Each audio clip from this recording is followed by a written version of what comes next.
Hello, everyone. I'm Donna Fiducia. And I'm Don Neuen. And this is Cowboy Logic Radio. Cowboys didn't dance, didn't wear designer shirts. When their hearts were filled with memories, their bodies filled with hurt. They would sit around the campfire and exchange a piercing glance. Back when the West was really wild, cowboys didn't dance.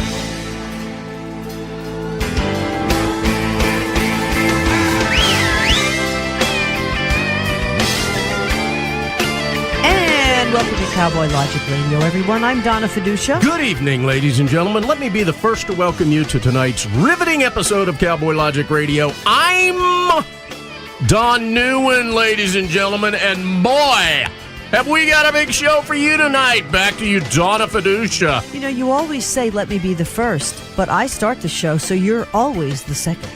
That's why I have to make such a big dadgum deal about it, Donna. This is true. This is true. How you doing tonight, Donna? I'm doing fine. I'm doing fine. Thanks for asking. How you doing? I'm doing okay, Donna. How you doing? I'm ready for some spaghetti and meatballs a la Donna Fiducia. Yeah, you get that after we do the show. Oh, you think so? Yeah, you gotta wait. All righty then. So, President Trump is speaking out against Mr. Robert Mueller for alleged conflicts of interest. No, you know what, Sherlock? Mueller only delivered a sample of uranium to the Russians in the Uranium One deal, but Trump cited a previous business dispute he had with Mueller, not to mention being a part of Uranium One. But again, that's just my little 2 cents I'm adding there. Trump tweeted that he and Mueller had a very, quote, nasty and contentious business relationship. He confirmed a New York Times article from January that said Trump tried to fire Mueller in 2017 over alleged conflicts of interest, fees over Trump's Virginia golf course, his interview for FBI director before being named special counsel like a nanosecond after Jeff Sessions recused himself, and then Mueller's previous Where is Jeff Sessions, Donna? Where's Jeff Sessions been? I think he's there's a bolo out for him. Be on the lookout for Jeff Sessions. Jeff Sessions is MIA, I think. Yeah, but then the only time he does show up is he proves to everybody that he shouldn't be there. He said, I think last week, I think Rod Rosenstein is doing a good job. What planet is he on? Seriously, what planet is Jeff Sessions on? I'm not real sure, but if I say it, I might have the FCC shut us down, Donna. Anyhow, Trump also tweeted about a previous employment at the law firm that represents Jared Kushner that Robert Mueller apparently was involved with as well. Of course, Jared Kushner being Trump's son-in-law. What took you so long to say son-in-law? I'm just moving on. You flipped to your my page next around. thing. Did you have it written on the backside of the page? No, I have other notes about this. The special counsel team is filled with Democrats, Trump went on to say. He questioned why special counsel is not investigating the Democrats. Now, our good friend Denise Simon says, because he's not supposed to. I can't wait. Next week, we're going to have Denise Simon and Tom Del Beccaro on, and the two of them will spar it out over this thing. Because I can't wait for that, because you know what I'm going to do for an entire hour? Grab some popcorn. I'm going to take a nap, grab some popcorn. Yeah, good. Good, very good. Hey, before you get going into things, do you mind if I get on a soapbox here about something? Sure. All right. No, I don't mind. Okay. Go ahead. You know, ladies and gentlemen, last week, Donald Trump made arrangements with North Korea to bring back the remains of our fallen heroes that fought in the Korean War. And there was a very somber picture that was floating around social media, and I decided to fly that up on my Facebook page. And it was basically a shot of the inside of the airplane that were bringing back these remains.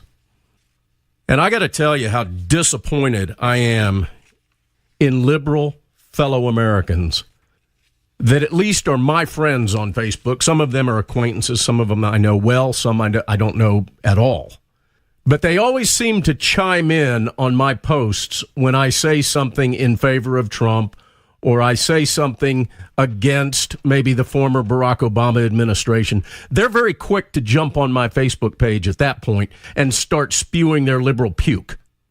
But I have to tell you, ladies and gentlemen, that we went through the entire weekend with not one liberal acknowledging the picture of the remains of our fallen heroes from the Korea War. Something that Trump did in a year and a half as president that couldn't be done for 70 plus years before. Exactly. But that's not my point, Donna. My point is that fellow Americans that ought to be acting like Americans are failing to acknowledge something when they're very quick to chime in and talk about Cheeto Man or Orange Man or the liar or all of this other liberal pukeism. Now, I do have to hat tip one liberal that finally acknowledged that post. You got one. I got one. John Berquist. He's a great kid. He really is. Now, he and I could not differ more politically, but I have so much respect for him and have had so much respect for him. He was like one of our first guests almost 6 years ago on Cowboy Logic Radio. Well, he lives up by where the Sandy Hook massacre, the school massacre took place. He knew the mom. I think he knew the shooter, too. Yeah. And he came on our radio show. He said, I'm a liberal. And he came on our radio show and he talked about it because it emotionally affected everybody. And he had the Stones to come on our show when liberals won't. But I have to tell you, and I have to bring attention to Mr. John Berquist, our dear friend, our dear liberal token liberal guy. Token. All right? Because he also is a great American. And I am ashamed at those that didn't acknowledge that picture, because you've told me over and over, you liberals, and you know who you are, that you sit there and you watch my feed go through so that you can jump in and make your little smart-ass comments. Thank you, John Berquist. Thank you. Now, one last thing. There's a gentleman that's a conservative who is an avid listener of not only Cowboy Logic Radio, but the Denise Simon Experience, Audrey Russo's show, Black Man Thinking, Drive Time Sit Rep. And this man, in my opinion, has gone above and beyond the call of duty in ringing the bell, which is what we need you guys to help us do. Mark Williamson, thank you. Thank you for your kind words that you said last week. Thank you for your hard work that you did in helping us promote the shows. But most importantly, thank you for being a loyal supporter and listener. We will never waste your time. Well, that's awesome. You know, I really think, though, the problem that we have with having liberals not acknowledge when something so historically humongous, I mean, it's just no other way to say it, as having the remains of Korean War KIA returned after over 70 years. And that is the public education system. I'm sorry. It's public indoctrination. It's the hate America first crowd. You have this professor who is a Middle Eastern woman who is just vile from Fresno State, who tweeted about how, you know, she was happy Barbara Bush was dead. And she's had some other tweets in the last couple of weeks. Why isn't this woman fired? And the problem is she couldn't hold a job in the private sector if her backside depended on it. Her very ample backside, I might add. And you know what? Our fed up professor told me that what happens is they get tenure and then they dye their hair purple and gain 50 pounds. You know, I'm sorry. This is not that woman what looked, I quite want. Frankly, like she gained more than 50 pounds. I mean, you know, but I'm this just is saying. not what I want teaching my kids, especially if I'm going to be $300,000 in the red after they graduate. Thank God my kids were on the tail end of this monstrosity. But it's total indoctrination. And you know what? That's Russian collusion. Look it up, folks. The Russians and the KGB have been infiltrating our education system and every aspect of American life for decades, starting with Woodrow Wilson. We're over 100 years now, and it's going to be pretty hard to turn this sucker around if we can't get behind Donald Trump at this point. Well, the other important thing that we need to acknowledge about Russian meddling, which they have been doing for decades and decades and decades, you're absolutely right, is this. That's what they perfect themselves in doing. Mm-hmm. They're the best on the planet. And this whole thing about the 2016 election, The Russians didn't care whether they were meddling in favor of Republicans or in favor of Democrats. They were meddling on both sides of it. Yeah. You've got create plenty. Chaos. You know, that IRA building, the IRS building. Yeah. Actually, I think it's the IRA, Internet Research Agency, IRA, that's in St. Petersburg, Russia. 4-story building. All you had are a bunch of trolls sitting in there, and they would, whether it was a Second Amendment deal, they were either posting things in favor of it or against it, abortion in favor of it, against it. All they were doing was creating chaos, and they're not going to stop doing it. What has to happen is the American people have to be able to put on an intelligent hat and be able to discern the difference between a bogus post and a real post, and all you have to do in order to do that is vet what you're reading. But they don't want to. Here's the problem, and that is they hate America. They've been taught to hate America. It's the Hate America First crowd. And well, that's the platform for the Democrat Party, Donna. Exactly. This is scary stuff. You know what? In my opinion, the only thing that saved the Donald Trump presidency, really, and got him elected was social media. So what is happening now is they are cracking down. Social media is a bunch of Silicon Valley commie libs that hate America. And what are they doing? They are now cracking down on conservatives. Devin Nunes, the Republican from California and chairman of the House Intelligence Committee, said that Twitter is censoring conservatives. They call it shadow banning, but this has been going on for a long time. And he said he's going to try to look into it. But the thing is, they're targeting people like Matt Gaetz and Devin Nunes and Mark Meadows and Jim Jordan, all congressmen that are extremely conservative. So if they're targeting them, can you imagine what they're doing to us regular deplorables? I mean, unless you're like Diamond and Silk or somebody like that, well, maybe we'll get some of our viewers back. That's not going to happen. People take years and years and years to build up their YouTube accounts or their Twitter accounts or their Facebook accounts, only to have somebody from Silicon Valley say, no, we don't like you. Goodbye. You're out of here. And that is going to be a huge problem in future elections because they know that nobody's reading the New York Times anymore. Nobody's reading, really, the Washington Post anymore. It's social media, and that is a huge problem. So now social media is trying to block this and censor, in my opinion, conservative viewpoints. I mean, it's really scary. Yeah, it really but please, ladies and gentlemen, vet the material that you're reading, especially if you're thinking about reposting or citing a particular article.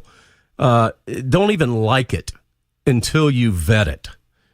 I'm telling you, we talked about this in January. Yeah, we talked about it at the South Carolina Myrtle Beach Tea Party Coalition Convention. Hey, we got plenty of time here before we have to go to break. I want to talk a little bit about more failing newspapers, if I could, though, for a second. Yeah, okay. Remind me, I want to talk about one of my clients that you and I really like, that just to get away from all of this news stuff. So finally, okay, that would be nice. Yeah. Well, Arthur Sulzberger, who owns the New York Times, he inherited it from Daddy. Okay, and President Trump. Is that Pinch? Yeah, that would be. Remember when Greg Gutfeld, when he used to do his late night show, had the newspaper with the eyeballs and the talking mouth? I remember that, Donna. Because Sulzberger's name, I don't know whether it's him or his father, but the nickname was Pinch Sulzberger. But right now, Arthur. Why do they nickname him Pinch? I don't know. But the Is point he a tightwad? I guess. Does he squeak when he walks? Probably. Anyhow, Trump obviously has clashed with the New York Times and obviously the Washington Post over quote unquote journalism. And I use that loosely given my profession since Trump was elected. But Trump accused the New York Times and other papers of putting lives at risk with irresponsible reporting. Trump said he and Sulzberger discussed fake news and it's morphed into the enemy of the people. And they had a meeting back on July 20th. Sulzberger said, well, it was a good meeting. Trump's language was not just divisive, but increasingly dangerous, though, in his opinion. Are you kidding me? How so? If they were journalists, we wouldn't See, they have say this things problem. like that, Donna. They make comments like that, but they never back it up with anything. It's their comments that make Trump be the way he is. That's the problem. If you're going to attack somebody over and over again, you want Trump to just lay down and take it like previous Republicans? He's a New Yorker, Donna. He ain't going to take it, man. He ain't going to take it. You got to love Trump's tweet in response. Quote, I will not allow our great country to be sold out by anti-Trump haters in the dying newspaper industry. By the way, the Daily News, which I love too, I grew up in New York, is actually going out of business. I mean, it's really pitiful. It really is pitiful. Yeah, but the Post didn't. The New York Post, we get it delivered, I got to tell you. That's right. It's been 10 years since I've actually had a hard copy of the New York Post in my hand. I was reading it online. It's just not the same. It is noticeably thinner, though. It really is. Yeah, but you know what? That was a Mother's Day gift to you, right? That was great. All right. It was very Ladies and gentlemen, you know you got it made when your better half is the beautiful Donna Fiducia, former Fox News babe. She sits around all day and works on a farm, and I can make her smile and make her day by simply getting her a subscription to the New York Post. But the headlines... I am so lucky. The headlines are the best. I'm glad I got it in time when Kim Kardashian met Donald Trump to try to get that woman who was horrible. She's life imprisonment for like a first-time drug offense. Kardashian gets her released. What is the headline? Trump meets Rump. Indeed, you gotta he love did. it. It's the best. Hey, I live for that. May I talk about something other than political news? Some lighthearted stuff. Yeah. Ladies and gentlemen, many of you know, and those of you that don't are about to find out, that I pay the bills with an industry that's completely different than talk radio. And that is the rock and roll industry, the entertainment industry, touring musicians. And I work for the greatest company in the world. It's Star Coaches. And we've got the greatest clients in the world. But there's one right now that just stands out. I know what you're going to say. Yeah. This young lady is not only a beautiful woman physically. I think, Donna, you'll admit to that. But you'd never know it by looking at her makeup. Seriously. She's also a formally and classically trained musician. Mm-hmm. I need to find out if she knows my dad. I bet she does. But she's out on tour in one of our buses right now, and she has created an alter ego character. And that particular character has become a massively large YouTube sensation. Millions and millions and millions of followers. Uncensored YouTube sensation. Yeah, they haven't shut her down yet. After I talk about her, maybe they will. But at any rate, this young lady's name is Miranda Sings. She's awesome. And you need to go check this out. Whenever you're ready to just get away from the news, get away from politics, get away from it all, go onto YouTube and Google or search for Miranda Sings. Now, Miranda Sings is the alter ego of Colleen. Colleen Bellinger, I think, is her real first name. But I don't know how to describe this without ruining it for you. It's just whatever goes through her mind, she does a YouTube video of. Needless to say, she's pregnant now, and she's very spiritual. So she's going online saying, I can't be pregnant. It's got to be the Immaculate Conception or something along that line. It's hilarious. She's too But I got to good tell fun. you, our driver, Dave Boos, is out with her, and she's out, like I said, in one of our entertainer coaches. And he says she and her people are just treating him like gold. Her fans are just absolutely rabid in favor of her.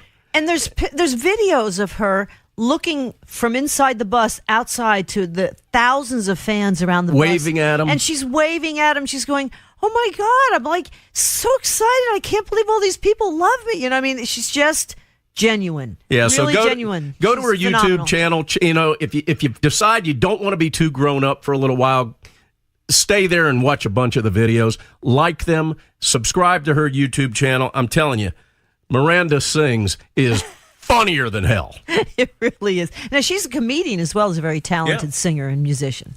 Maybe we can get her on our show. That'd be great. I would love All right, to I'll talk try to her. doing that for you, ladies and I gentlemen. want to know who does her makeup. She does. She does her She makeup. does. And you're going to, ladies and gentlemen, It you're looks going to like it. understand why that's so damn funny here in a minute when you check it out. I'm sure the Fox people don't do her makeup. I can tell you that much. This past weekend, Donna, actually, I think it was like toward the end of the week, actually, you lost a longtime friend. I did. Somebody that was one of my producers at WNEW-FM in New York City, a rock and roll radio station back in the early 80s when I started there. I mean, this is the radio station that brought the Rolling Stones and the DJs that brought the Beatles and everybody to America. These were the DJs that went on to really work at WNEW-FM. Scott Muni, just Pete Fornatel, Dennis Elsis, who's still there. Just wonderful group of people. Anyhow, but behind the scenes was a guy who we used to call the Assassin because he was 6'4". And speaking of the New York Post, if you ever saw in the New York Post, they used to have like composite pictures of some, robber or thief or something that they were looking for. This guy looked like every composite picture you could ever find. And so we used to call him the Assassin, lovingly, of course. And went on to actually go on the air. He broke in. He was the newsroom assistant. He would get all the tapes together for everybody. And then he went on during the Giant games to actually do the headlines during the Giant games. And even though he was the Assassin at 6'4" and a big burly guy, he had the most sweetest voice. You'd never know. If you heard his voice and you saw his picture, you would go, there's no way that voice is coming out of this guy. And his name was Glenn Crespo. He went on to do... He protected you. Yeah, I had a guy who was harassing me. A stalker? Yeah, he was stalking me, and he helped me tape this. This guy used to call the radio station. He taped him. We used to say to the guy, we're taping you, and he didn't care. The Secret Service actually picked him up afterwards. But he went on to have a pretty phenomenal career in New York City. He worked in traffic reporting. He worked in local news reporting. And you heard him on the air till the very end. He still was on the air, I believe, last week. Went to go see a friend in New Jersey and had a massive heart attack and stroke and died a couple days later. So Glenn Crespo, he was only 64 years old, way, way too young. We do miss you and we salute you. The Assassin, he was the best. He really was. There's no one better to work for behind the scenes in radio and television and later on the air than Glenn Crespo. And I'm going to miss him. Yep. It was a sad weekend because of that. It was. Speaking of sadness, wildfires in California are raging. Arson, by the way. There was one hero, the name of Tucker Zimmerman, though. He has used his truck and his trailer to rescue horses and other large animals left behind by evacuees. This is the Shasta County wildfire west of Redding, California. Looters caught casing evacuated neighborhoods. The 6-day-old fire charged some 83,000 acres, 130 square miles, only 5% contained, 5 people killed, 38,000 people forced from their homes. And again, overall, the so-called car fire is larger than Salt Lake City, all set by arsonists in the great state of California. Like, they don't have enough problems, and they're worrying about straws. Yep. Well, here in Georgia, ladies and gentlemen, we have plenty of straws, enough to go around, I believe, Donna. Yep. Who do we have coming up tonight? We're going to be talking to columnist MYRA Adams right after the break, and we'll also be hearing from our fed-up professor talking about all the lunatic stuff that's going on college campuses. And then we're going to be talking to Robert Spencer of Jihad Watch and Lieutenant Colonel Buzz Patterson. It's all coming up next on Cowboy Logic Radio.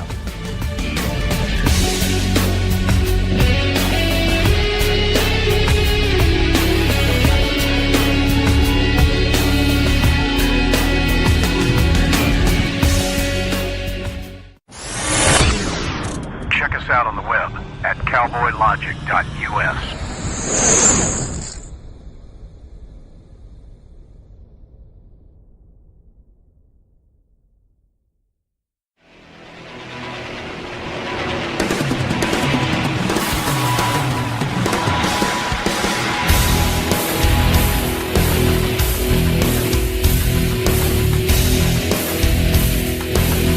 Welcome back to Cowboy Logic Radio. I'm Donna Fiducia, along with Don Neuen.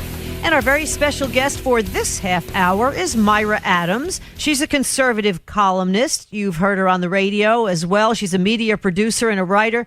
Most lately, is that English. Most recently, you've seen her stuff on townhall.com, but she's also written for National Review, WorldNet Daily, The Washington Examiner, RedState.com, Real Clear Politics, Daily Beast, you name it. Myra's been there. She served on the McCain Ad Council during his 2008 campaign and on the 2004 Bush campaign creative team. And boy, Myra Adams has been around. Myra, welcome back to Cowboy Logic Radio. Thank you. I appreciate you having me on again. I want to Now, wait a minute. Let me introduce Myra very quickly. Now that you had your chance to do it. Did I miss anything? No, no, you were fine. Okay. Ladies and gentlemen, we've got Myra Adams on Cowboy Logic Radio with us. How you doing, Myra? I am just fine.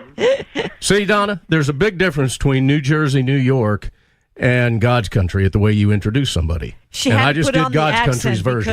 because she heard a cowboy introducing her, I guess. Okay, Yes, whatever. And of course, now I have to reveal that I'm from Boston. Well, Hey, I go Red like Manny Sox. Ramirez. Yeah, go Red Sox. I'm a huge Red Sox fan. Yeah, we're big Bo You Sox parked the fans. car in Harvard Yard. When I was on with I Howard used to Stern, talk like that. Yeah, well, when I was on with Howard Stern, it used to really annoy him because his wife was from Boston, and then his in-laws would call and say, Howard, go park the car at Harvard Yard. I have a hard time sometimes not saying car. I have to literally say car. I really have to be conscious of it. Even after all these years, I haven't lived in Boston since I've been 18, which of course was just a few years ago. Just kidding. But it's been many, many decades, and I lapse into the car sometimes. And you just can't help it. I love Boston. I really do. I should mention city. your Twitter is at Myra K. Adams, right?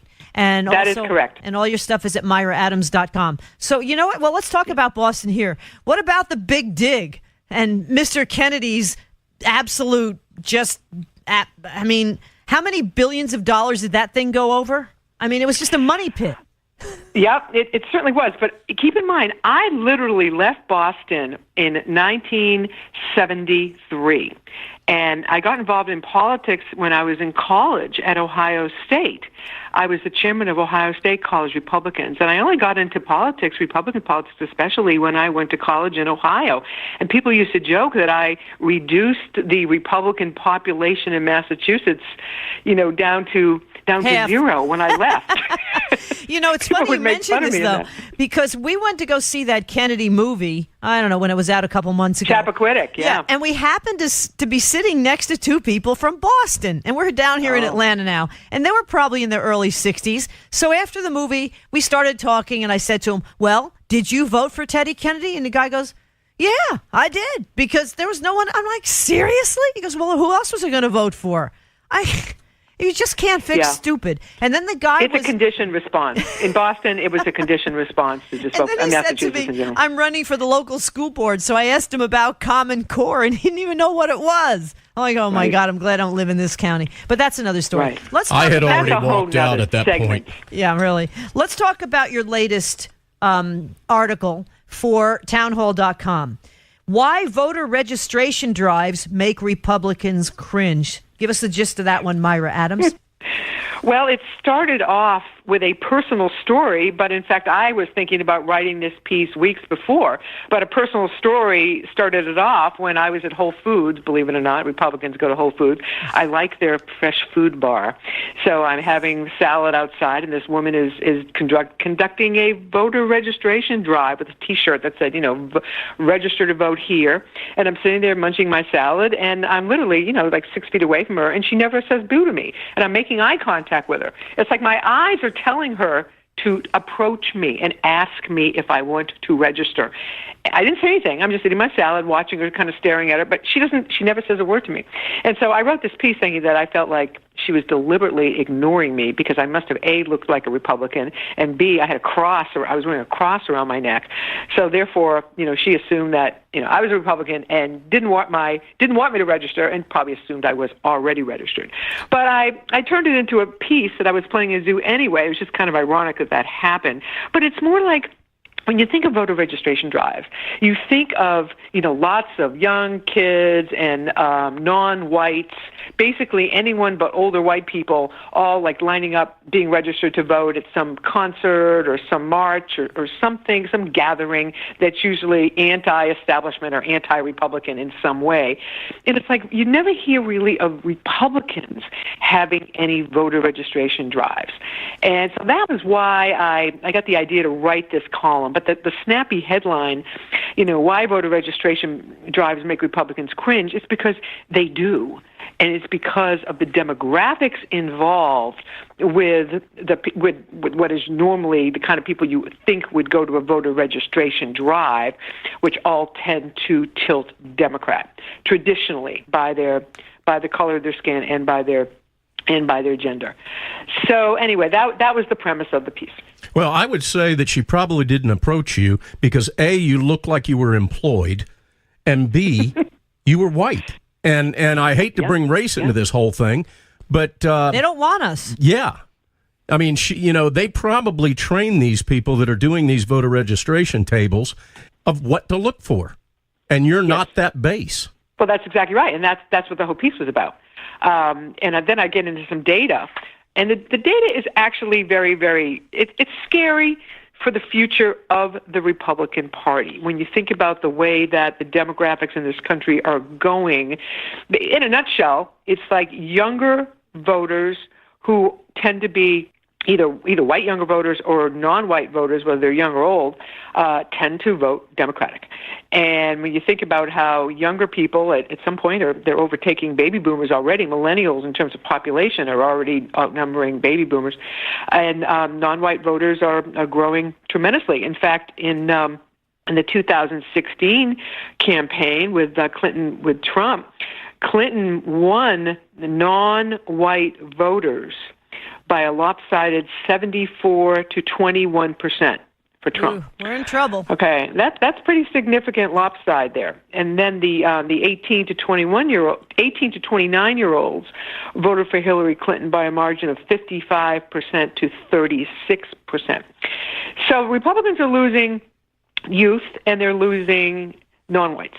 And both of those groups are growing. And so down the road, it's going to be a huge problem for the Republican Party. We're going to be extinct, possibly in the next, 30, 40 years. We're going to be extinct as a party. That's my own personal opinion, but the demographics certainly look like they're heading in that direction. Myra Adams, I have said for the past almost 2 years now that the 2018 midterms are going to be as critical as the 2016 election, the general election. And the reason that I say that is I truly believe from 3 o'clock in the morning on election night 2016, the left has had one agenda under their belt, which is to simply be nothing but sand and legal lawsuits in the gears of Donald Trump that will end up leading to a point where they can flip the House of Representatives and then completely stagnate him for the remaining 2 years of his term, and then hopefully have him replaced in 2020. Well, I think it's even worse than that. I think if they take over the House, and I really do believe at this point they are going to win the House. I don't know how they don't win the House based on all the information I keep seeing all the time. But the point is that they're not talking overtly, as a party, they're not talking overtly about impeaching him. But I believe firmly that as soon as if they do win the House, they will put forth articles of impeachment.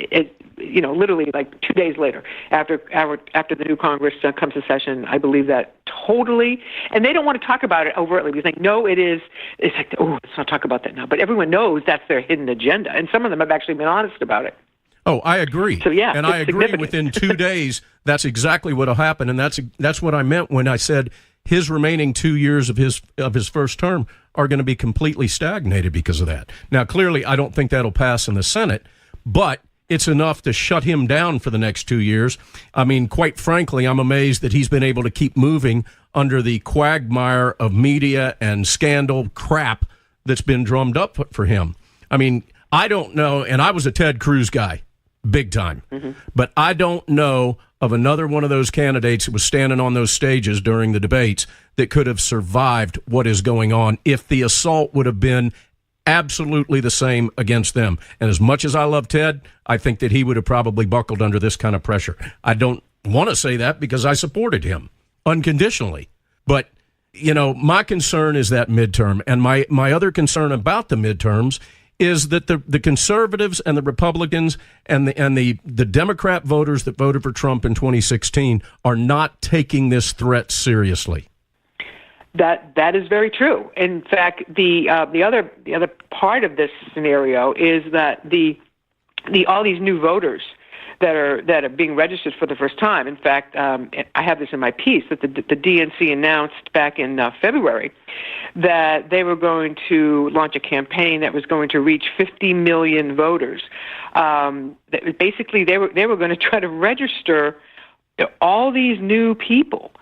And they're doing it. Michelle Obama just a few weeks ago has decided that she is launching. She's a part of this new organization that is registering people because they know that there are a whole lot of youth that are very upset about Trump, and a whole lot of non-white voters that are also potential non-white voters that are very upset about Trump, and they know that turnout is something that they have really lagged behind in the midterms. And this is the year. They are absolutely banging the drum that this is the year that they're going to have their turnout really, really be strong, and it's going to help them as part of this, blue wave. So I agree with you totally. I think this 2018 midterm is so important on so many different fronts, not just for Trump, but also for this new wave of voters that are energized, that don't normally stay home. But will they stay home this time? I don't know. But this time, I get the feeling there's an energy this time that I have not ever seen before with new energized voters voting for the first time or turning out in a midterm for the first time that we've ever seen before. I mean, do you feel that same energy? I've never seen it before. I actually think the media is trying to drum this up big time. And I'll be honest with you, Myra Adams, I want to know what their message is. The only thing that scares me is you've got what they call the useful idiots. These kids are being brainwashed. You don't know what the message is. You've got and I'm going to sound like Sean Hannity now, record low unemployment for blacks and Hispanics, record low pretty much, I think the lowest in 25 years for women. You've got a GDP of 4.1%. Obama never had 1 year sustained over 2%. You've got remains of Korean War heroes coming back. No other president could do that for 70 years. You've got nothing launched from North Korea since these talks began. And all you hear is Stormy Daniels, Trump this, Trump that. And it's crazy because there is no message except we hate Trump from the left. And if there was any common sense, this would be a no-brainer. There's no way Trump should lose. But you've got a media that 92% or more is anti-Trump, and it's drumming up these useful idiots. And that is totally correct. But you also have the realization that people know the economy is better.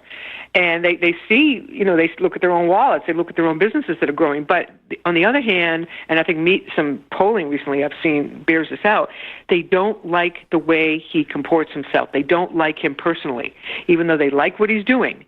They don't like all the drama that comes along with it. I don't care about that. I'll be honest with you. Who cares? Maybe. Well, I'm saying polling has bared that out recently, and the group that doesn't like it the most are key in the midterm, and they are white suburban women. Okay, and that is the group that Trump is really losing. I mean, they like the fact that their economy is better, but they don't like him personally, and they're going to show that disfavor in the midterms. And the polling just came out last week that specifically mentioned white suburban voters are a real problem for Trump in the midterms, particularly in swing districts. And there are more and more swing districts, believe it or not, districts that normally would tilt Republican, or this time are becoming more of a toss-up. And there's just more and more of them this time. Myra, let me ask you this. And I'm not expecting you to have this statistic in front of you, but going on your vibe, what % of registered Democrats that you think will end up showing up in November for the midterm elections are people that actually get behind this mental midget from New York? What's her name? Something Cortez. Yeah. I always forget her. The Marxist idiot. Yeah. Quite frankly. What percentage of real, true Democrats, loyal Democrats, do you think would even remotely align themselves with someone like that? Well, but keep in mind, I mean, that question actually does really not apply to the midterms because she represents an extremely liberal district in New York. Yep. So she's not on the ballot in Pennsylvania. She's not on the ballot in a swing district in Pennsylvania or a swing district in Florida. But she is just fine for the district that she won in. The fact that she's being turned into a national figure and she's very selectively going to different districts that she thinks, her brand of democratic socialism, will work. But she's very selective. So, and the media, of course, is making her into this, this new, the second coming. But she is actually very limited in her appeal. And the Democrats, I think, are making a huge mistake if they think that she's going to be, one of their big national stars. Well, that was my point. That was my point, Myra. I have to respectfully disagree with you that she is not relevant in the Democrat Party. I think she, quite frankly, is. And it's a sad, sad day in America that somebody like that is becoming relevant. Now, the reason she's becoming relevant is because of the mainstream media. There's no doubt about that. But if she's prancing around in Kansas or wherever she was, Nebraska, a couple of weeks ago, she is relevant when it comes to the national impact she may have on voters. Do I think she should be? Hell no. I think she's a joke. And she is. And I think you're seeing that, and that's going to come out more and more and more. I mean, she's really not very well educated or well versed in issues. She made some real big faux pas about Israel. And I mean, you're basically going to see that they took someone that really wasn't ready for prime time and are now elevating her to this national figure. And you know what? We should be happy. As Republicans, we should be saying, yeah, go for it, because she can do nothing but help Republicans. So, let her go out there and be the Democrat rising star. And as soon as the average Democrat says, how are you going to pay for, free health care for all, free college for all, free, free wages for all, a minimum wage for all. Even Obama how are you going to pay for that? Obama came out for a guaranteed minimum wage of $500 a month for people in Chicago. I mean, this is unbelievable. They're going for the jugular with the socialists, in my opinion, are in the death spiral right now. If they don't get it now, they're not going to get it. Because a lot of these millennials are starting to wake up. They have nothing but anti-Trump rhetoric. They have no message. And it's scary because there's so much voter fraud as well. And the illegals voting. Oh, yeah, that's a whole other thing. But, Donna, in response to your question, I don't know what percentage what percentage of registered Democrats are supporting her. I mean, she's only on the ballot in one district. Yeah, she'll win. She'll definitely win. Yeah, of course she's going to win. But what's going to be interesting to see is how well she plays in 220. In other words, what candidate does she endorse? How prominent she becomes as a national figure in 220? That's going to be the real key. I mean, right now it's kind of too early. She's like the new shiny bright object, but we'll see in 220 if her brand of socialism, how it plays out on the the 220 campaign trail, and whether or not Democratic candidates flee from her or whether or not they want her support. It's going to be very, very interesting to see, which ones gravitate towards hers and which ones say, please don't campaign with me. I don't want you. Because they still know she could hurt them. And, in places like, in Midwest industrial states, in the heartland, I mean, in swing states, they know someone like that could really hurt them. Well, 2020 obviously is a huge objective, at least in my world. But I've got a massive body that I have to step over in 2018, and that's where I'm focusing everything. 2018 is, in my opinion, more critical than anything that has happened since the defeat of Hillary Clinton. And that's where I think we all need to be focusing everything. Because, the Republican Party, when you've got these Republican politicians that are absolutely missing opportunity after opportunity after opportunity to call a spade and label the Democrat Party for exactly what they are and label members of the Democrat Party for exactly what they are, it's getting real old, Myra, for those of us that get it, to sit back and watch these Republican politicians rhinos fail to call a spade. And if they would only do that on a regular basis, I think some of these people like Kamala Harris and Cory Booker and all these schmucks in the left that are getting away with absolute BS would be throttled back quite a bit. But I don't see it happening. I mean, I like guys like Jim Jordan, but I don't see enough of him. Too many Lindsey Grahamnesties, in my opinion. Well, we have a country that is so polarized on both sides. And you have, the Jim Jordan, but Jim Jordan doesn't necessarily play, in a district that is a little bit more purple. You basically we pick our people locally according to their district, and oftentimes candidates run, they tailor themselves to their district, and someone like Jim Jordan is perfect for his very conservative district, but whether or not he could get elected in a place like Pennsylvania, a swing district in Pennsylvania, I don't think so. Same with Mark Meadows. I don't think he could get elected in a swing district. I use Pennsylvania just as an example of a generic purple state that was very much a swing, lots of swing districts in the swing state. It's it's hard to take these people who basically become national leaders, but they represent districts that are very tailored to their brand of politics, just like Alexandria Cortez. I'm not getting her name right. It's Alexandria, but what's her last name? Cortez. She's got Her last 13 name is names. Cortez. She's got We 3 can't names. remember them either, Myra. She is tailor-made for her district, Yeah, and she the is. Democrat leaders know that. They do know that. So we'll see what's going to happen. But you're right. This midterm is the most fascinating midterm, and that's why I swing back to what we just talked about. I just see energy on both sides. Actually, I see it more on the Democrat side than I do the Republican side. Republicans are like, okay, the barbarians are at the gate. We got to hold them back, but I'm not that worried about it. Whereas the barbarians at the gate are like pushing the gate. That's what I see with all this energy, with all these voter registration drives And I just think we are heading into such a contentious midterm that, and again, Don, I totally agree with you. This is the most important midterm I've ever seen in my entire life. It is, you look at the numbers I've been comparing, in fact, I had it in my article.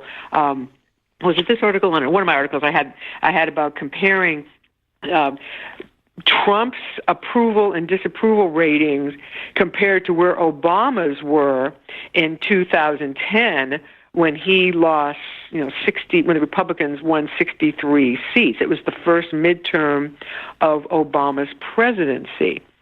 And his approval rating, right now, his approval rating is lower than Obama's by 2 points.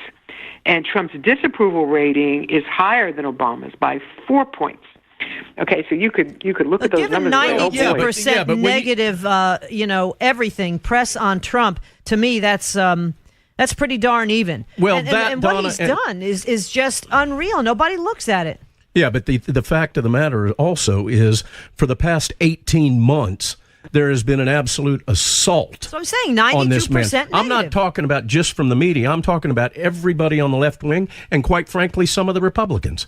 Yeah. This guy has survived insurmountable odds, and we'll see if he surprises Myra, this time around. We've only got about a minute and a half here, but I want to share something from last week that is absolutely a disgusting disgrace to me, and that is that on Thursday or Friday of last week, I posted on my personal Facebook page a photograph of the Korean war vet coffins as they sat on the plane coming back to the United States. And the reaction that I got from my group of friends, my 4,000 or 5,000 friends, was appalling. And it was that only conservatives responded by clicking like or a heart or a sad. There was not one single friend that I've got that's a liberal that even acknowledged that photo. And that's where we're at. And that's what these Republican politicians need to start calling a spade a spade. I don't recognize liberal Americans anymore. They have zero in common with me. Wow. He's serious. And I think there's also the fact that people don't even know what the Korean War was. I mean, most people are so clueless about the Korean War and the great sacrifices that were made, and all the casualties that we had. The World War II, Myra. They don't know what's going on. They don't know history. That's not an excuse. But you're that's un-American if you don't acknowledge that. I understand that. Okay, we've only got 30 seconds here, so I want to tell everybody where they can follow Myra's great work. Again, she is a conservative columnist, reader in National Review, townhall.com, WorldNet Daily, Washington Examiner, The Daily Beast, a bunch of other stuff, at Myra K. Adams. And also, Myra, you have a website about the Shroud of Turin. Again, we didn't get to it. Signofgod.org. It's awesome. Yeah, Check it out. signfromgod.org. It's about the Shroud of Turin, which we'll have to talk about more because a news report came out 2 weeks ago that said the shroud is fake because they had these blood flow that showed that a crucified man, his blood wouldn't flow like the shroud indicates blood flows. Sure. The report was completely false. It was completely wrong. It was based on shoddy science, but the mainstream media blew it up like this proves the shroud is fake. That's a whole nother story. But for right now, we're focused on 2018, and Dawn, you are right. This is going to be the most crucial election the most crucial midterm I've ever seen, and certainly it's on par with the presidential election in terms of what the results could in fact bear, which could be an impeachment that could come out of this, and that's what makes it extremely scary. These are scary times we live in. We all know that. At Myra K. Adams and also signfromgod.org. Myra, thank you so much for joining us here at Cowboy Thank you for Logic having me. Radio. And coming up next, we'll be talking to Robert Spencer, Jihad Watch, and Lieutenant Colonel Buzz Patterson, who carried the nuclear football for Bill Clinton, who lost it a couple times, too. At least he lost the codes. Coming up next on Cowboy Logic Radio.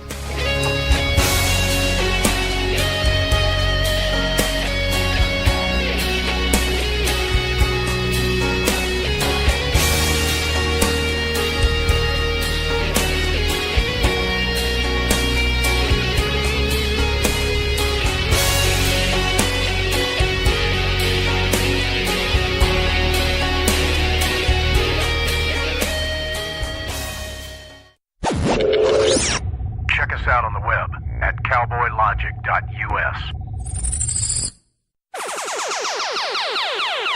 Hello, everyone. I'm Donna Fiducia. And I'm Don Neuen, and this is Cowboy Logic Radio.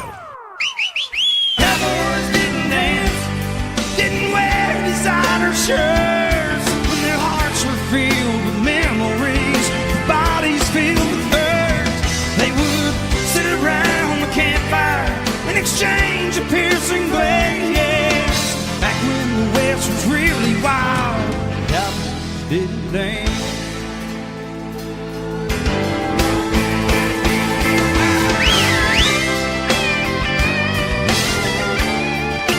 Welcome back to Cowboy Logic Radio. I'm Donna Fiducia, along with Don Neuen.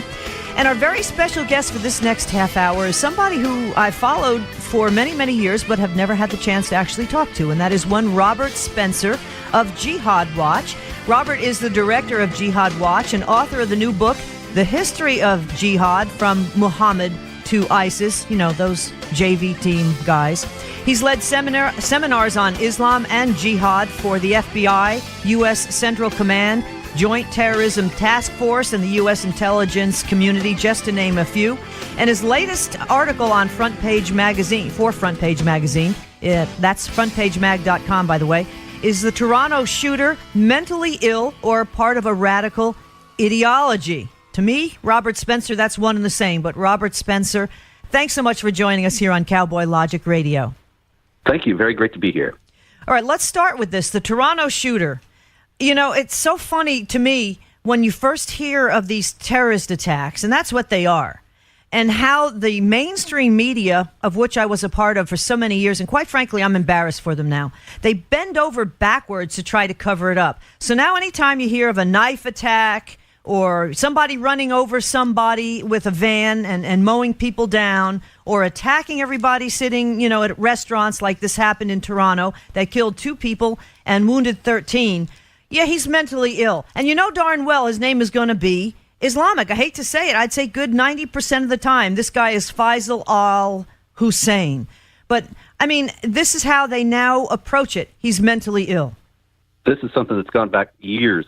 I actually have several long lists of jihad attacks that are very clearly jihad attacks. I mean, you have the guy screaming Allahu Akbar, saying that he's doing this for Allah, and it's just absolutely unmistakable, and he's sent to a psych ward. And this is a very common way that European and North American authorities, that is authorities in the U.S. and Canada, as well as in Europe, are trying to cover up the nature and magnitude of the jihad threat by ascribing very many jihad terror attacks to mental illness. And why are they doing that? I mean, clearly this has been going on for many years. But why is it of late, and when I say of late, let's go back a decade or maybe 12 years. Why is it that for some reason the entire planet has to feel like they need to be apologetic and cover up and make excuses for a segment of a religion that is committing absolutely heinous terrorist crimes? Why is the need to be apologetic for this and cover it up? It seems that if this were known, if it were widely known what's happening, that the authority, the power of the political elites would be threatened. And that's what's behind this. I mean, put yourself in their place. What if you were a politician in France or Germany and you have been calling for bringing in refugees, so-called, and saying that it was a humanitarian crisis? And so your country has now been inundated with these so-called refugees. And the crime rate has skyrocketed. The rape rate in particular has skyrocketed because you've brought in all these Muslim migrants who don't respect the law of the land and who are acting on the principles of Islamic law, which allows for the rape of infidel women and so on. And so you are faced with a hard choice. You can say, I was wrong. I've brought disaster upon my country, and I will now resign. But politicians, they don't generally do that. They don't generally admit mistakes. And what they usually do is double down. And that's what we're seeing here, that instead of admitting the disaster that they've brought upon their nations, what we see from the political and the media elites is a cover-up of that disaster and an attempt to keep people ignorant and complacent about what's going on so that they don't rise up and throw out these people and elect new leaders who will try to reverse some of the damage that's been done. Yeah, instead, we end up electing people of the faith of Islam into key governmental positions, such as mayors, and I understand we've got people that are running for governor now and things like that. Not to mention the fact that you've got them in the House of Representatives and probably in the Senate as well. One of the problems that I see with Muslims entering non-Middle Eastern countries is that they have absolutely no desire to assimilate. My family tree goes back into Switzerland and Ireland. And when my family came over, when my ancestors came over, they went through Ellis Island like just about everybody else did that did it legally. And their objective was, hey, we want to learn the English language. We want to assimilate. Yeah, we want to hang out with our own people. I mean, a lot of my family comes from Bern, Indiana, which is a huge Swiss community. But they came in and they wanted to assimilate and they wanted to contribute to the greatness of America. I don't see that happening with Islam. I just don't see it. Well, you're right, because it isn't. And it isn't because it's against Islamic principles. And we have seen the president of Turkey, Recep Tayyip Erdogan, counsel Muslims in Europe not to assimilate. We have seen Muslim leaders in Europe tell their people that they should not assimilate. And one of them, Diab Abu Jaja, who is a Muslim leader in Belgium, actually said assimilation is cultural rape. And what's behind this is the fact that the Quran tells Muslims, you are the best of people on earth. That's chapter 3, verse 110. And the unbelievers, on the other hand, are called in chapter 98, verse 6, the most vile of created beings. Now, if you are one of the best of people on earth and you're moving to the land of the most vile of created beings, you're not going to want to take on their ways of living and their principles and their customs and their worldview. You're going to have disdain for it and try to keep yourself aloof from it as much as you possibly can. Well, you're exactly right. And, I want to reference very briefly the former governor of the state of Colorado, Richard Lamb. Are you familiar with who I'm talking about? Yes, I've heard of him, but I can't say I'm very familiar with his career. All right, and that's fine. He was a Democrat, or he's still alive, but when he was the governor of Colorado, he was a Democrat. And he actually, during a speech, October of 2003, the speech was titled, I Have a Plan to Destroy America. And if I were going to destroy America, this is what I would do. And he punches out about 8 or 9 different points. The one thing that's central throughout the entire thing is I would encourage diversity. I would encourage non-assimilation. And this is coming from a Democrat. That is remarkable. Well, it's rules for radicals, too. It's kind of the same, and that's what's scary.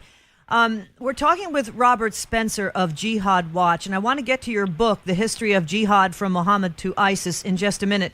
But also you wrote about how the jihad in Toronto is confirmed. The restaurant shooter who killed 2 and wounded 13 identified as Faisal Hussein. And you put in your article about how they said the Islamic State issued this call back in September of 2014, essentially saying strike their police, security, their intelligence members, as well as their treacherous agents, destroy their beds and bid their lives for them, and busy them with themselves. If you can kill a disbelieving American or European, especially the spiteful and filthy French, or an Australian, a Canadian, or any other disbeliever from the disbelievers waging war, including the citizens of the countries that entered into a coalition against the Islamic State. Basically, Allah tells them to do that. And the thing is, people say it's radical Islam. It's really not. Unfortunately, it is Islam. Isn't it, Robert Spencer?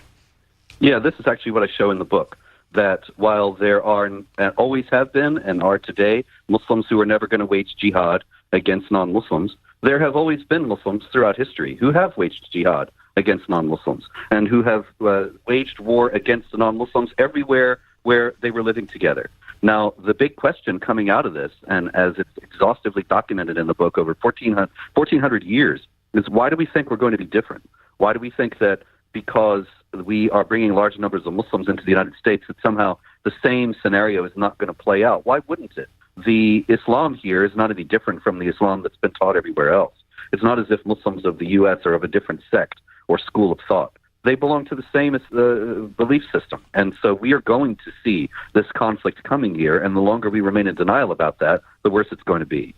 Robert, there is a vast majority, I would like to think, of Muslims that would be considered apostates, in that while they try to live their lives by some of the more favorable things that you can find in the Quran, they don't live their lives by the letter of the Quran. Because if they did, then obviously we'd have a major problem on our hands. But, I've got friends that are Muslims that live here in the Atlanta area. I don't think for 1 minute that they're going to try to kill me, slit my throat, put me in a cage and set me on fire. And it's because they don't live their lives by the letter of the Quran. They just happen to be Muslims, and that's their choice of faith. And they pick out the things that in the Quran that they would like to live by. And at the same time, they have a desire to assimilate within the American community. They respect the Constitution. But in the eyes of Islam, they would be considered apostates. Is that correct? Yeah, absolutely. And this is something that the jihad groups always have recourse to. They appeal to the peaceful Muslims, and they show them what's in the Quran about waging war against unbelievers. And they say that this is something that you have to live by. This is something that is part of your faith, and you have forgotten this obligation. As a matter of fact, the Saudis spent billions of dollars spreading material of this kind around the world in the latter part of the 20th century. And one of the most popular pamphlets that they used was called Jihad, the Forgotten Obligation. And this is the idea that those Muslims who are assimilating into the West, who are living peaceful lives and are not going to wage jihad against anybody at any time, those are targeted by the jihadis, and they're told this is not what you should be doing, and you are not obeying the rulings and teachings of the Quran and of Islam in general when you live this way. I don't know if you want to comment on this, but in my opinion, I think the fish rots from the head down. And we're seeing a huge amount of Islam infiltrating this country since Barack Obama was president. And I know what taqiyya is. That means you can lie to the infidels. And to me, that is huge. I heard taqiyya coming out of Barack Obama's mouth. ISIS is the JV team. If you like your doctor, you can keep your doctor. That's just the tip of the iceberg. To me, that's taqiyya. To me, I look at a person's actions, and to me, Barack Obama conducted himself as a Muslim. Well, there's no doubt that whatever his individual particular point of view is, whatever his religious faith is, there's no doubt that he followed consistently, as President of the United States, a policy of appeasing and accommodating, and in many cases directly enabling jihad groups, including jihad terror groups. He supported the Muslim Brotherhood in Egypt to the extent that when the Egyptians were throwing out the Muslim Brotherhood regime in 2013, and there were massive uprisings against it, there were protesters in Cairo holding signs saying, "Obama, stop supporting terrorism." And he supported other Muslim Brotherhood regimes elsewhere in North Africa. And of course, we know that he got Gaddafi removed, and Libya has been in chaos ever since, with vying Sharia and jihad groups trying to gain control over that country. And there was only one popular uprising that Obama did not and refused to endorse, and that was in Iran, where, interestingly enough, the people who were protesting against an Islamic regime instead of trying to install an Islamic regime. And so it does seem clear from Barack Obama's record that he favored Islamic regimes and did everything he could to make sure there would be more of them in the United States, in the world. Robert, why do you think that with regard to the women's rights organizations, that they are absolutely non-existent, silent is an understatement with regard to Islam? I mean, you look at the pictures. You look at the pictures from the Middle East, whether they're from Iran or they're from Egypt or they're from Turkey, much less some of the failed states over there. But, women and I'm not telling you anything you don't know, and quite frankly, our listeners are some of the most highly educated listeners in talk radio. I'm not telling them anything that they don't know. But where are these women rights organizations with regard to women in Islam? The women's rights organizations have shown that they care less about women than that they care about destroying Judeo-Christian civilization and the United States. And that's what they're really all about. And we know that because, of course, the obvious answer to your question is that they're nowhere on the rights of women in Islam. They've never said anything about Sharia. Not only that, but Linda Sarsour, who's a hijab-wearing pro-Sharia activist, was actually one of the organizers and one of the key figures of the Women's March on Washington on January 21st, 2017, right after President Trump was inaugurated. And so clearly the Women's March group didn't care a thing about the fact that women have been oppressed, women have been brutalized, some women have even been killed for not wearing the hijab, and that it's not a sign of liberation, it's a sign of oppression. And this indicates that the Women's March and the feminist movement in general is not really about women at all. It's about hating the West and hating Judeo-Christian civilization. And that's why they attack the Judeo-Christian ethic of this country, the Constitution, everything it stands for, because Islam is not compatible with the Constitution. That really is the big thing. We're talking with Robert Spencer, director of Jihad Watch and author of the new book, The History of Jihad, From Muhammad to ISIS. Robert, as a member of the media that I was for many, many years and tried to retire, and that didn't work, this one guy that ran a bunch of people down with his van in New York City got out and yelled Allah Akbar, before they took him down.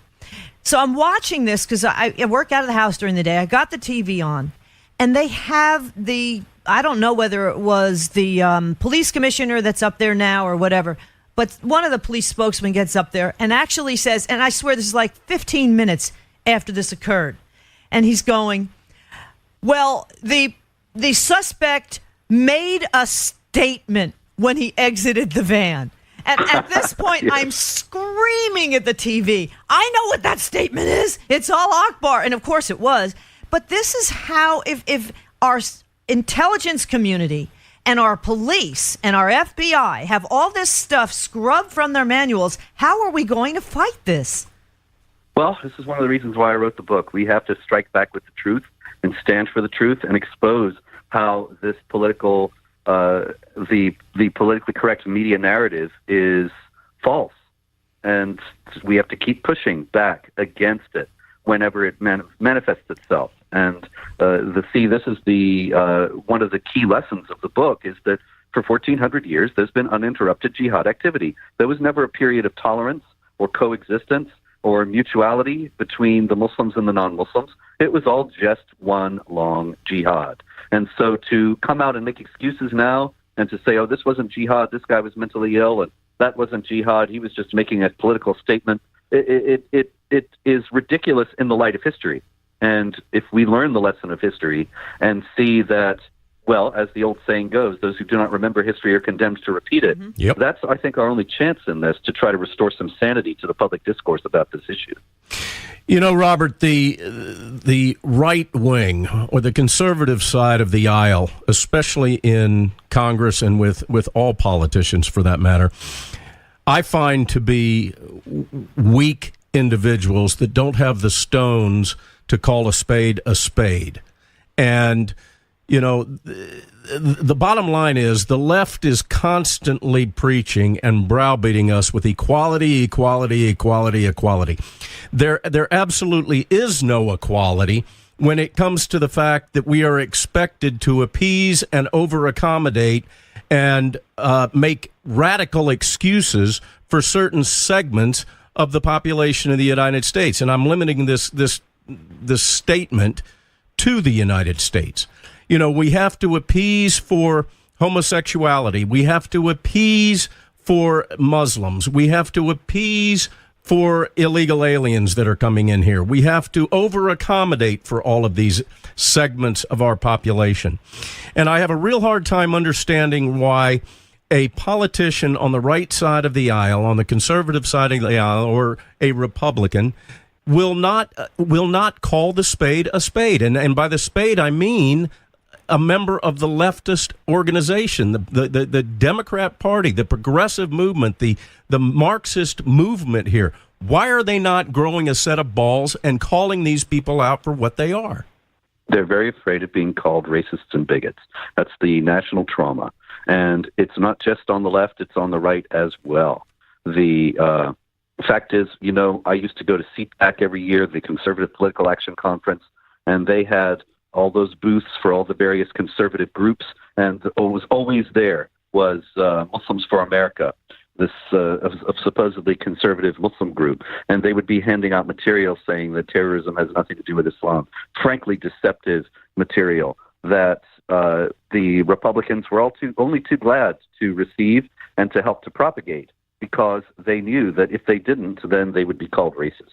And that's the worst thing that could possibly happen to you if you're a politician in the United States today. Yeah, apparently. Look at Donald Trump.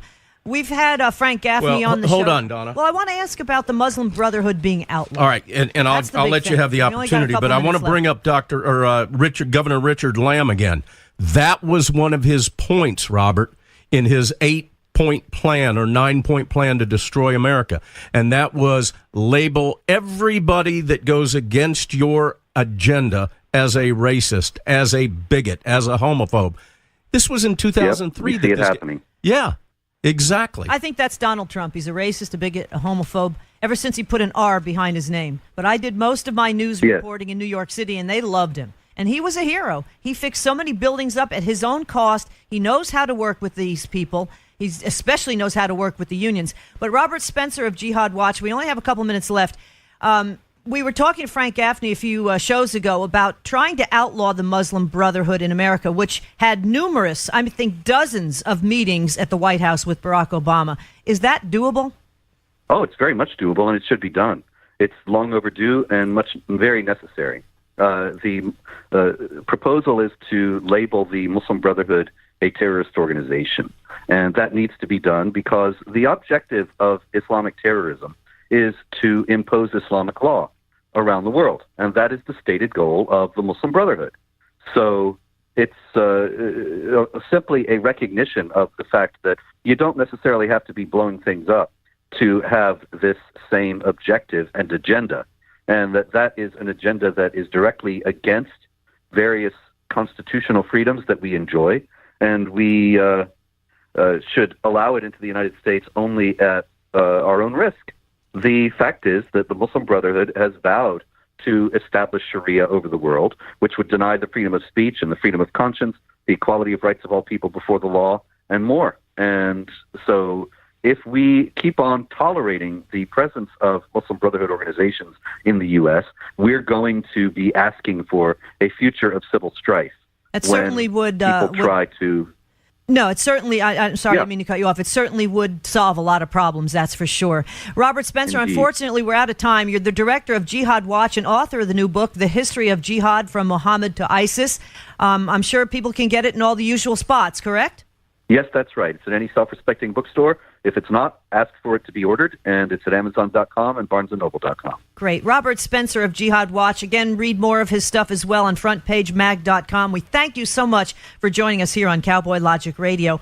And coming up, we'll be talking to Lieutenant Colonel Buzz Patterson, who carried the nuclear football for Bill Clinton. Always interesting conversation with Buzz. Coming up next on Cowboy Logic Radio.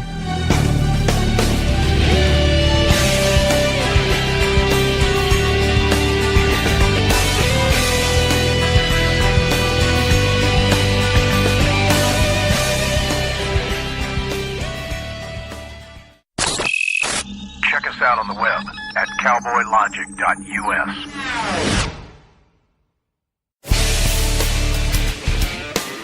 Come on, day in my dark sunglasses.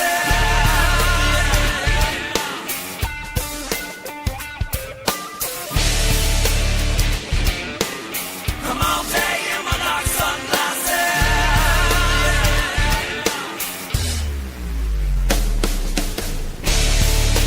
Welcome back to Cowboy Logic Radio. I'm Donna Fiducia, along with Don NEUEN. And we've had this guest on a few times, so I'm expecting Don to blurt out his name at any moment because he feels comfortable. No, No? no, I'm going to behave. Oh, okay. The Colonel's in the house. Yes, this is true. We're talking about Lieutenant Colonel Buzz Patterson. He is a retired U.S. Air Force pilot, graduated Virginia Tech, has a master's in business administration. He served 20 years in the Air Force and was the senior military advisor to President Bill Clinton. At that time, Buzz Patterson was responsible for what everybody knows as the nuclear football. He is now a writer and conservative commentator and retired commercial airline pilot. He's got 3 best-selling books from the New York Times bestseller list: Dereliction of Duty, the eyewitness account of how Bill Clinton compromised America's national security. What do you do, lose the nuclear football like 3 times, Buzz? He lost the nuclear codes. I carried the football, but he lost the codes. So it was basically the football was useless without the codes. Gosh, reckless disregard, how liberal Democrats undermine our military, endanger our soldiers, and jeopardize our national security, and war crimes, the left's campaign to destroy the military and lose the war on terror. That's a biggie in my book as well. Buzz Patterson, welcome back to Cowboy Logic Radio. So great to be back with you guys. You're my favorite, and so much to talk about. Lots going on in this country these days. Well, you're out there in California as you talk to us. Are you sipping things through a plastic straw? Yeah, you know what? I'm hoarding them. I'm going to have the black market plastic straw concession in California. So if you really have to have your plastic straws, come see me, and we'll make some kind of transaction. If the MS-13 guys don't beat me to it, then I'm going to have the illegal plastic straws in California. Can you believe that? You cannot have a plastic straw in San Francisco, but you can get free heroin and free needles. And throw that on the streets. Right. Yeah, throw exactly. the heroin, needles, and poop on the street, so there's feces everywhere, but not a plastic straw. You could get thrown in jail for, 6 months and fined? Where is the straw ban, Colonel? Is it in just San Francisco, or where is it taking place? It's kind of it's moving down the coast, Don. It's actually Santa Barbara just passed it yesterday. Also, no doubt in my mind. I live really close to Malibu. Malibu's city council is considering it this weekend. There's no doubt in my mind, knowing how kooky those people in Malibu are, that they'll pass it too. It's just a matter of time until the entire state's on. We already pay for our grocery bags out here. You have to, if you want a grocery bag, it's extra. So it's another way that California can tax its citizens and and illegal immigrants through various and sundry ways. But yeah, the plastic straw ban is coming down the coast. Started in San Francisco, but it's moving down the coast, and Santa Barbara just passed it yesterday. I follow you on Twitter, Buzz Patterson, and your tweets are hilarious. You said something about what happens if an illegal alien were to drink out of a plastic straw. Yeah. I mean, it's just insane. It really is. Yeah, I was speculating last night. I said, theoretically, Vladimir Putin could fly to Mexico, come across the border, get up to San Francisco, and vote. So, and he couldn't have a plastic straw in his mouth, but he could get free heroin, and he could go to the bathroom wherever he wanted to, and he'd talk about Russia affecting our election. Putin could legally vote in the state of California. That's how nuts it is out here. If he came through Mexico or Canada. Well, while we're Exactly, yeah. while we're talking about pooping on the street, I think it's time for me to share a quick story with you, Colonel.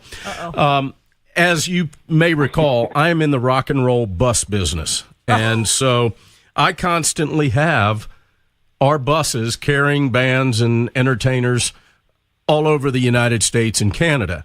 Well, we always end up coming to San Francisco on a tour.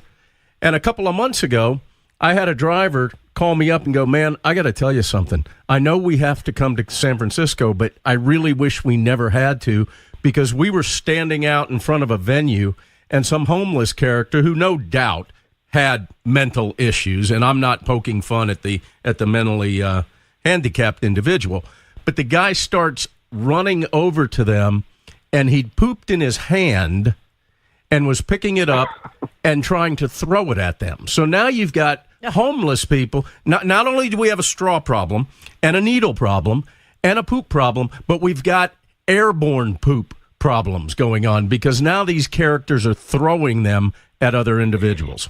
You know what, Don? I'm not a native California, but I've been out here for 12 going on 13 years, and just going down to downtown Los Angeles. I live near Los Angeles, and I was downtown just a couple of days ago. It looks like a third world country. I mean, the tents and the garbage and the hypodermic needles, and again, I'm not trying to criticize people who have legitimate mental health issues. A lot of these people do, but a lot of them don't. And the fact that the city, nobody. Here's the bottom line truth. Nobody wants these people. I mean, they move around. I mean, and even my little bedroom community in the suburbs of Los Angeles, I've seen like a significant, like 300% increase in homeless just where I live, and I'm not around areas that have the services that these people need, that are critical for these people. And I was just up in San Francisco 2 weeks ago giving a speech up there, and they're losing business. Their conventions are canceling their convention plans there. The tourism, which really all San Francisco has is tourism, other than Silicon Valley, is the tourism aspect, and nobody's going there anymore because it's dangerous. It's disgusting.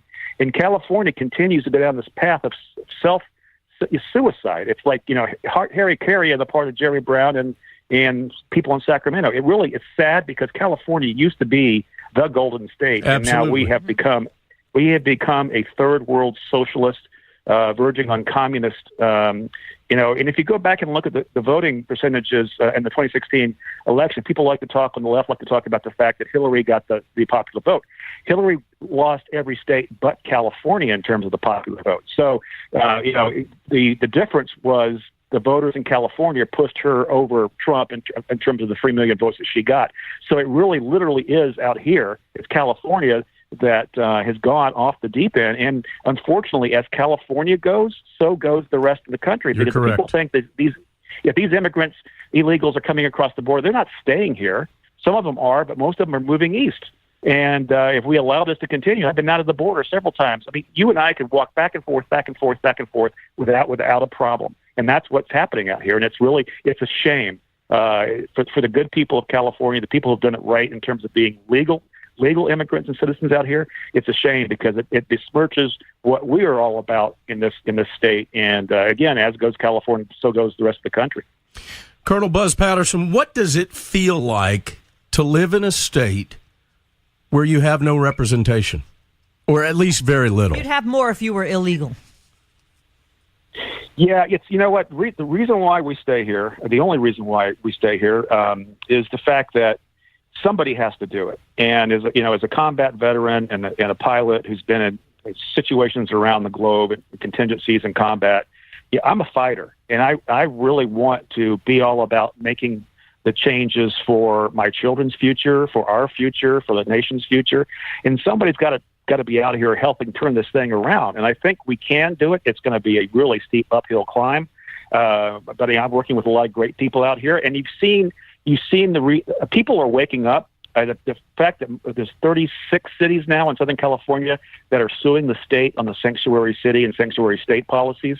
People are starting to realize that the left has given us this huge mess, and literally a poop mess. in San Francisco and downtown Los Angeles, and San Diego's got the same problems. They got huge hepatitis problems in San Diego because of the homeless. So people are waking up slowly but surely. We're starting to turn some districts, and we've got a fighting chance with the governorship coming up with John Cox going against Gavin Newsom. God forbid we get Gavin Newsom. That'll be the death knell. Just be another Jerry Brown. He's going to be Jerry Brown times 10. You think Jerry Brown's bad? Gavin Newsom is literally crazy. He is. We've got Nancy. There's a lot of crazy people out here. We've got Maxine Waters and Nancy Pelosi and Kamala Harris and Jerry Brown, but Gavin Newsom scares me more than all four of those people combined. That's how well, that's not good. Radical this guy is, and this state and this nation cannot afford to have Gavin Newsom as the next governor of California. I hope you're right. Well, and what California needs are more people like you, Tom Del Beccaro, Robert Spencer, and Andrea Kaye. We've got some wonderful conservative friends out there. Colonel, we've got a lot of time left in this segment, but there's something that we usually save for close to the end of a segment that I want to do a couple of times, and that is have you explain to our loyal listeners how they can follow your great work, find your great books, support what you do. I'd like to do that a couple of times because it's important, ladies and gentlemen, that you follow and pay attention to Buzz Patterson. Well, I really appreciate that, Don and Donna. Yes, I'm on social media. The Twitter. My Twitter handle is Buzz Patterson, at Buzz Patterson. I'm on Facebook at Buzz Patterson. I have a website, buzzpatterson.live. And I'm doing an internet TV show now, and I can't divulge the fact that we'll be going to the cable and satellite here soon, but we are. So I do on Sunday nights, I do a show called Power and Patriots at yourvoiceamerica.tv.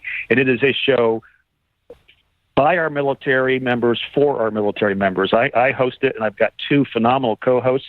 So I'm an Air Force veteran, I've got an Army retired colonel veteran, and I've got a Navy female surface warfare officer, and we go at it. We talk about the many ways the Obama administration devastated our military, the many ways the Trump administration is rebuilding our military, restoring faith in our military, the fact that Republicans get it, Democrats don't get it. So that's Power and Patriots, which is on Your Voice America TV every Sunday night at 9 p.m. Eastern and 6 p.m. Pacific time. That's yourvoiceamerica.tv where they can find it?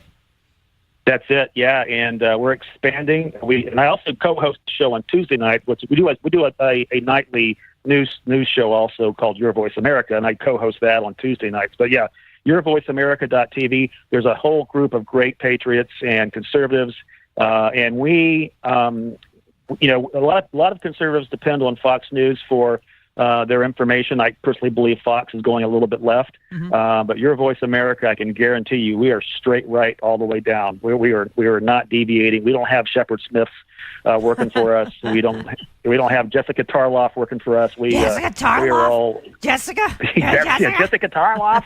It's like grating your fingernails on a chalkboard. I watch Fox Business actually, and I didn't have the pleasure of working with Stuart Varney or Lou Dobbs, but I love their work, and most of the people there are pretty much right down the middle. Neil Cavuto's kind of a never-Trumper, but I love him to death, too. He's just a great guy. I actually can't watch Fox News Channel in the afternoon, I'll be honest with you. But I love One America News. I think Liz Wheeler, and she's right out there in San Diego, is phenomenal. And also... One America's great. Yep. Absolutely very good. One America's great. CRTV's great. Yeah. And Your Voice America's, we're coming up, we're coming up out of the minor leagues, but we're going to have a pretty substantial. We had a pretty substantial following. I just did a show the other night that had 280,000 viewers, and awesome. When we go cable satellite here pretty soon, it's going to be 30 million. So things are on the uptick, and we talk about a lot of things. My show talks about what's going on. For example, the Trump-Putin summit, how that was overblown. North Korea, what's going on there? What's happening in Iran? How we're taking down ISIS, just pretty much, how great Secretary Pompeo and James Mattis are. My God, they're phenomenal cabinet members for President Trump. I mean, we are really living in a time of incredible change and reinvigoration, much like we saw back in the Ronald Reagan years, where he just came in and really pulled the country out of the post-Jimmy Carter malaise of those years, and I think Trump's doing the exact same thing, and thank God we have him, because I think he really was the right guy at the right time. If we had gotten 8 more years, God forbid, of my former boss, Hillary Clinton, I think that would have been, the country would not have recovered from 8 years of Obama and 8 years of Hillary Clinton. I really think it's divine intervention. Let's get to that. It's just where I wanted to go, Buzz Patterson. One of your best sellers is Dereliction of Duty, the eyewitness account of how Bill Clinton compromised America's national security. I mean, we're talking 30, 40 years ago. And this is still continuing. How do people like this have security clearance? It blows my mind. Yeah, well, that's a great question. I really want to talk about this too, because I had at one time, Don, I had the same clearance that the president had. I had the highest clearance in the nation, and I could see anything that he could see, and vice versa. When I left the Air Force, that clearance was automatically revoked because I didn't have a position that required it anymore. That's what happens to 99% of those of us who are either in the military or in civil service, working for the government. That happens in businesses. I had to give my clearance, yes, it does. My security clearance badge back when I left Fox. They don't let you keep going in there. It's insane. I don't understand how that works. But our friend Denise Simon said, well, a lot of these people go on and they become some sort of, they'll work somewhere in the business still as a government contractor. Well, that's too bad. They don't need to have, I don't believe anyhow, you should know better than I, they don't need to have this kind of clearance, though, in my opinion. Well, they're supposed to. When they go to work for a contractor, here's how the law reads. When you go to work for a contractor, you're supposed to have to reapply. So you show again. So you go to work. Say you go to work for a defense contractor after you get out of the military. You have to then have the defense contractor, tell the government that you have a need to know to do your job. So what's happened to Brennan and Clapper and Comey and McCabe and Loretta Lynch? They were all allowed to keep theirs, even though they didn't have positions they were going into. So now you have Clapper and Brennan, who are basically paid Democratic strategists going on MSNBC and CNN. They don't need a clearance for that. And in fact, the fact that they're so aggressively anti-Trump administration, anti-Republicans, that right there should render their clearances null and void. So there's this executive privilege thing that's been going on for a while under the Obama administration, and I think Trump's going to stop it now. But you should not be allowed to leave a position, no matter how high you are in the administration, with your security clearance and keep it intact, unless you are going into a position that requires you to have that. And being on CNN and bashing President Trump is not a reason to have a security clearance. And I just think he can go back there and change things around if he needed to. I want to know how Brennan even became CIA director. And here's a guy who voted for the Communist Party candidate back in the 70s. And the guy obviously hates America. And then he became a Muslim, and was still given the position, under President Obama. And you can just look at the guy. I mean, I read his tweets, and I mean, they're just full of vitriol and hatred. And I have to honestly believe that. And I've been talking about this for quite a while. When you look at the real Russian collusion, it's nothing that Trump administration or campaign has done is involved with Russia. It all goes back to the Obama administration, Clapper, Comey, and Brennan, Susan Rice.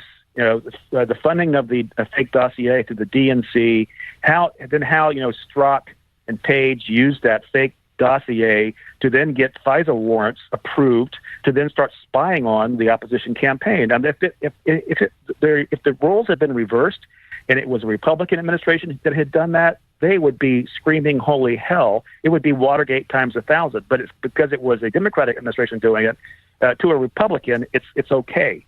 And I think this whole thing is going to circle back like it always does, Donna. This is all going to circle back to the Clintons, to Obama, and to these funds being used from the DNC to start this witch hunt. And I'm hoping and praying that Bob Mueller has enough, integrity and character that he will see that and then pursue the real, in my opinion, the real criminals here, which were, Brennan and Clapper and Comey and their ilk. So I'm hoping this whole thing will come full circle on Democrats and blow up in their face. It's not going to happen. Mueller is no way going to look at Hillary, because look what he's doing now. He's peeling away things that he knows he can't prosecute, like making giving things to the Southern District of New York. And in the case of Manafort, peeling it off into Virginia and everything else. And these Russians that he's indicted, they're never going to come here. This guy's doing whatever he can to obstruct the president of the United States. There really needs to be a second special counsel, because to me, all I do is hashtag double standard. You've got Rod Rosenstein, whatever he calls himself. Steen. Whatever. He signs off. Steen. It's Steen. You can trust me on this, Donna. He stinks as far as I'm concerned. You can stop calling him a Stein and start calling him a Steen. No, I'm going to call him Rod Rosenstinks. Because what he signs off on the FISA warrant. He signs off on it. He's still involved in this whole thing, and you've got Sessions recusing himself because he met Kiss My Yak, at a dinner party. It's just crazy. It's unbelievably a double standard, and it drives me nuts. So let's circle back to Hillary Clinton, your good buddy. 20% of our uranium given to the Russians for $145 million donation while she's Secretary of State. And then, Billy Boy over there gets $500,000 for a speech. I mean, if that's not collusion, I don't know what is. Yeah, that's the real collusion. And also, in addition to that, you're right. She sold her uranium to Russia, and then her husband gets a sweetheart speaking gig for $500,000 to go over there. And then her eventual campaign manager, who was the chief of staff at the White House when I was there, John Podesta, who is as smarmy as they get. His brother made $135 million in a Russian corporation in stock options. So, I mean, it's so blatantly obvious, Donna, that I don't, it's to the average American living in Middle America that's watching this whole thing play out. I really do believe this is the biggest scandal this nation's ever faced. I agree. And if we're going to continue to beat the drum of Russian collusion, and there's absolutely, if they're going to put their hat on the fact that Donald Trump Jr. took one meeting with this attorney and a couple other Russians, that's where they're going to go with this. And when you got to follow the money. All the money went to the Clintons. Which Mueller is not doing. And you talked briefly just there about Podesta. Tony Podesta was in business with Manafort, and Mueller's granted him immunity. So the double standard is really unreal. Yeah, but here's the thing that we all have to remember, and this is what we're up against. A perfect example of this, Colonel, is the decision that was handed down recently regarding the Pakistani IT guys that absolutely scandaled the entire United States. And then it goes into court, and they end up absolutely slapping the guy or tapping the guy on the wrist. Wasserman Schultz gets out with completely unscathed. She's got a family member, I think it's a brother that's in there. And the thing is, that's what we're going up against. For 8 years, Barack Obama stacked these courts full of left-wing agenda liberals that are going to do everything they can to throw sand in the gears, everything they can to misinterpret the Constitution, and make plays in favor of the liberals. That's what I think we're really up against. I agree with that completely, and the fact that you also had, the whole Peter Strzok involvement. I mean, Peter Strzok was the guy that interviewed Hillary not under oath. Basically, just basically said, don't worry about it, nothing's going to happen to you. And then was the guy that initiated the Russian collusion investigation on Trump. Same guy who we know how much animus he has toward Trump. And, in his pompous stance talking to Congress last week or 2 weeks ago, whenever it was. And one of the brilliant things I think that's not being talked about is how much Trump has done in putting conservative justices in courts all over the country. And, when we get Brett Kavanaugh confirmed, and then Bader Ginsburg passes away, hopefully in the next six years, when we get another conservative, it's going to be 7-2 or 6-3 at worst. Trump is changing the future of this country for generations, and and I think this Mueller thing is just it's a fool's errand. I don't think it's going to affect Donald Trump. A couple people like Manafort will probably do time for something or another. This Michael Cohen, this guy is I think in over his head. The Stormy Daniels thing has died. Did you hear that Stormy Daniels is getting a divorce from her husband because she committed adultery? Yeah, that's the funniest thing I've heard. That's the funniest thing I've heard in years. I didn't even know she doesn't have her job to commit adultery.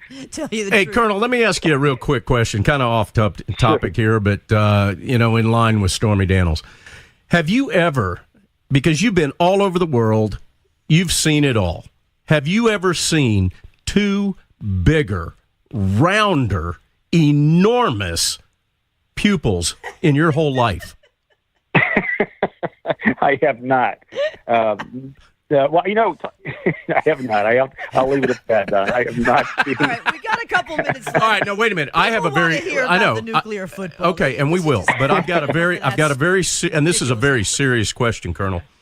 This past weekend, I think it was Friday night, I put a photo on my Facebook page of the inside of the airplane that was carrying the coffins back from North Korea.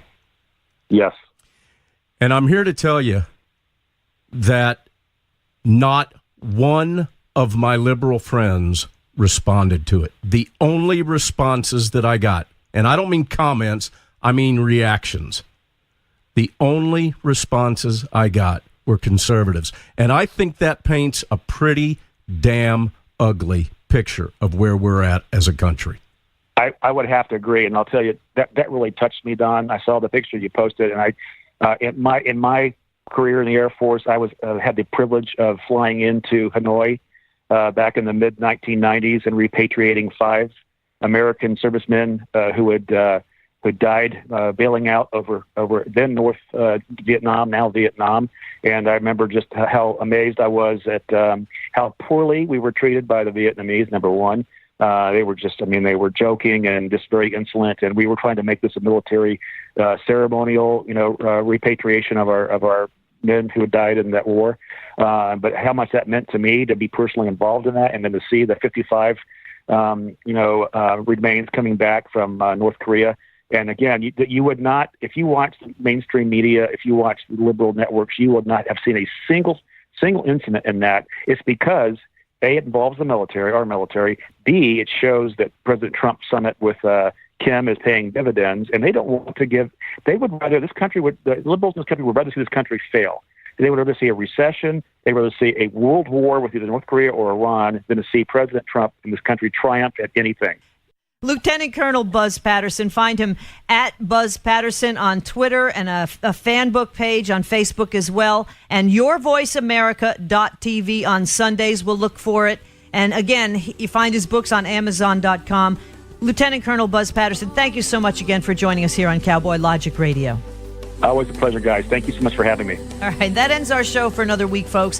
Thanks so much for joining us. Find us again at cowboylogic.us, and we'll see you next week. In the meantime, God bless America. It's all around me.